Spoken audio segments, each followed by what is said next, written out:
రోజులు బాగానే పెడుతున్నా. అసలు ఈ రోజు పూజ చేయడం అనేటటువంటి దాని వల్ల వచ్చే ప్రయోజనం ఏమైనా ఉంటుందా? అసలు దాని వెనక ఏదైనా శాస్త్రీయమైన కారణం ఉంటుందా? విదురుడు ఎందుకు చెప్పాడు అసలు దైవానికి నమస్కారం చేయమని? నేను మీకు ఒక్క మాట చెప్తా, బాగా గుర్తుపెట్టుకోండి. ఎవరు పూజ చేస్తున్నాడో వాడు లోకము చేత పూజింపబడతాడు. నేనన్న మాట బాగా పట్టుకున్నారా? ఎవరు పూజ చేస్తాడో వాడు లోకము చేత పూజ అందుకుంటాడు. అదేమిటండి మీరన్న మాట మాకు బాగా అర్థం కాలేదు, మీరేదో అన్నారు బాగుండదని అన్నాం అంతే అంటారా?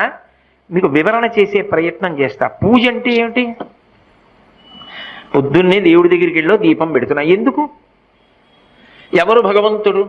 చంద్ర సూర్యౌ చ నేత్రే కర్ణావాసా శిరోద్యౌ ముఖమవిదహనో యస్య వాస్తేయమబ్ధిః అంతస్తం యస్య విశ్వం సురనర ఖగో భోగి గంధర్వ దైత్యైః